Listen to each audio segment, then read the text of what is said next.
Hi, I'm Kent. Recently I ventured into making my own glaze. In particular, I started making these. So this is Old Forge Creations' first 5 glaze, and I mixed it up from scratch. You can see my last video on how to do that. There was a question on how much it cost, and I knew it would be cheaper, but I didn't know exactly how much. So in the comments there, I have a back of the envelope calculation of like an upper bound of how much it will cost. I was getting ready to mix up a new batch of glaze, and I figured I would do a quick video today to actually figure out how much it costs to make up the glaze. So let's go ahead and do that. So for a long time I was buying my glazes like this. You probably do too. So this is basically a pint jar. This is an Amico glaze. I had been buying the house glazes. They were a little bit cheaper, which was nice. And since I've just been getting started, I don't know what glazes I really like. One of the problems though is if you can see the price tag here, this was almost $15. Now, I live in California, so things are more expensive. Plus, there's a pandemic and inflation, all that jazz. But not the cheapest of things. And especially if I want to dip pots, this is not enough to really dip a pot. I could do my smaller pots when I had my old kiln, and that worked relatively well. Now that I've been making bigger pots, applying the glaze has been a little bit more tedious. And tedious is not exactly my cup of tea. So we're going to see if I can make more glazes so I can go back to dipping. So before I made these, one of the other things I've been doing is been using this. So I got this from my pottery shop. I've used it in several videos, and this is just a cone 5/6 base glaze, as it's written on the side here. So this comes in dry powdered form. All you need to do is add water. I've learned this will fire clear unless you put it on too thick, and then it gets this kind of hazy whitish color.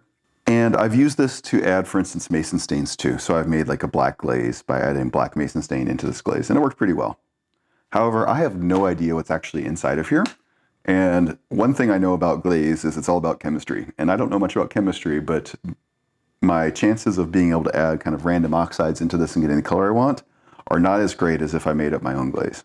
So this is the second option in terms of price, and we will go and look at that. Finally, I started mixing up Joe's glaze, and I've liked these results so far, and I was getting ready to make up a new batch, so I can go ahead and calculate how much it would cost.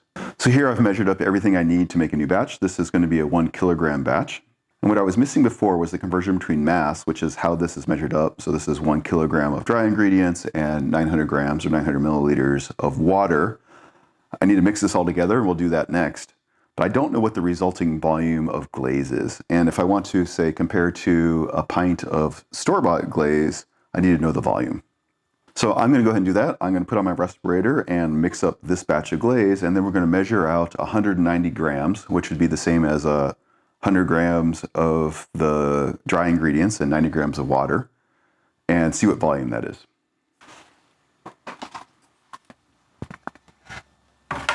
All right. So first I'm going to put in the water.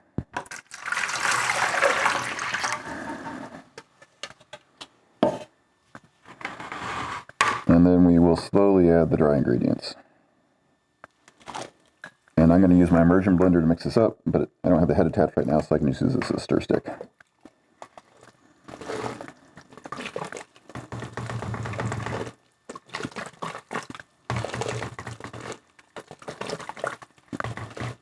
And I'm glad I have my mask. You can't quite see it, but there's definitely a cloud of stuff in the air.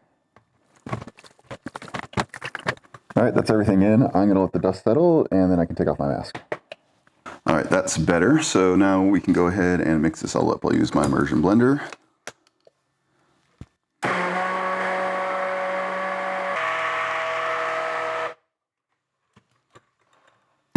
All right, that is looking like glaze. Awesome.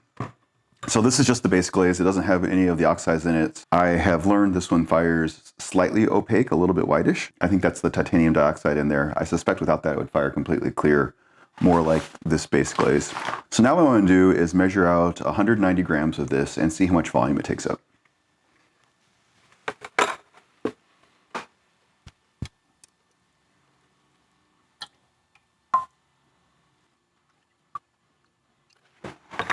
All right, 191, we're going to call that close enough.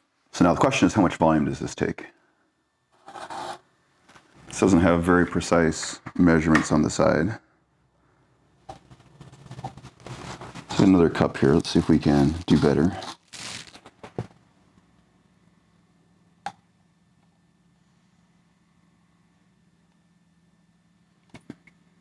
I just poured out 50 into this container and I have 85 left. So that's 135 milliliters. So that's the magic number that we need. All right, I'm gonna clean all this up and then we will jump into the computer and figure out how much this costs. All right, so here is a quick spreadsheet I put together. I'm gonna put a link to this in the description, so feel free to make a copy and use this for yourself. If you wanna make a copy, you just need to go to File, Make a Copy, and that way you can make a copy for yourself and edit it. So here is the base recipe. So this is the floating 5 base. This has the first 5 ingredients that Joe points out and their percentages. These all add up to 100%. You can see down here. And then the 2 additions, the bentonite and the titanium, to get to 104.5%. In green are the numbers you can change if you want to create your own estimate. So for instance, the 10 pounds of silica that I bought was $9. The 5 pounds of whitening I bought was $5. The 1 pound of titanium dioxide was $7.20. So you can fill in the costs and the weights. The spreadsheet then automatically calculates the dollar per gram for each ingredient. And then I do the cost for each ingredient for 100 gram base size. So to make 100 grams of the base glaze from Joe cost me about 34 cents. So let me scroll over here. So the number I was missing before was this one. This is the 135 that we just got. So to mix up a 100 gram batch of base glaze, so it's 100 grams of the dry ingredients, the 90 grams of the water, I wound up with 135 milliliters of glaze. I can then put together the cost per 100 grams and this conversion function, and then I can get the cost. So if we're going to compare apples to apples or pints to pints, my Amico glaze I showed you cost about $15. This glaze, which is just clear, cost $1.20. So we can do the same thing for the cobalt. So here I added an extra row to the spreadsheet with 1% cobalt. You notice this is much more expensive. So the half a pound cost me $25. Now again, these are California prices, so your prices may vary, so feel free to edit these. But 1 gram is 11 cents. Joe's recipe for the cobalt glaze requires 1%, so it adds 11 cents to the cost. So we go from 34 cents to 45 cents for a 100 gram batch. So it's a non-trivial increase by adding the cobalt. I think it's one of the more expensive ingredients. And so for a pint of that glaze, we're up to $1.60. So still very reasonable compared to the store-bought glazes. If you live in a metric land, I went ahead and made a version of the spreadsheet with the same things. It's just much more sane because metric is more sane. So I think for a more apples to apples comparison, I think it's useful to compare to not this Amico glaze I just have sitting on the shelf, but just a normal glaze. So this here is the base glaze I can get in 1 pint from my local pottery store. And so I'm guessing this is basically the same base glaze that I have dry that's been mixed up for me. And it costs $12.50. So still more expensive by a lot compared to mixing up Joe's glaze. I was curious how much the base glaze itself costs. So again, here's the cost. So this is $33.60 for 10 pounds. So I won't include this in the spreadsheet, but the 10 pounds is basically 4,535 grams. It cost me $33.60. So that's the cost per gram. So for a 100 gram batch of just this store-bought base glaze that's been pre-mixed but comes in dry form is 74 cents. Again, compared to Joe's glaze down here is 34 cents. So we're still significantly more. In fact, I did the relative cost, so we're a little over double the price. So the most expensive option is definitely buying the store-bought glaze. So this is just a clear glaze. Adding any colorants would obviously make it more expensive. The next cheapest version is to buy the store-bought dry glaze, which winds up being 74 cents per 100 grams.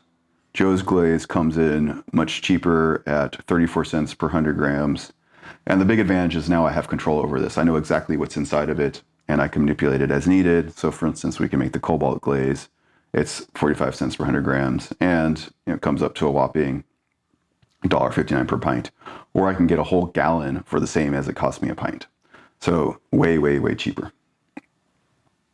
Is mixing your own glaze cheaper? The answer was yes, which I suspected. However, the magnitude was a little bit surprising even for myself. We're about a factor of 10 times cheaper relative to pre-bought store-made glazes, even comparing the same type of glaze, just a clear base glaze. And of course, the other advantage is that we can play with the glaze chemistry ourselves. I don't plan on becoming an inorganic chemist and really get into glazes, but who knows? We'll see where my glaze journey takes me. I hope you found that interesting. Be on the lookout for some more glazes. Joe has a few other recipes that I'm still working on trying out. Actually, that's why I mixed up my base glaze. So those will be coming out soon. If you have any questions about any of this, please let me know. This video itself was inspired by a question that you guys asked. So feel free to ask questions. It's great to get the feedback. Thanks.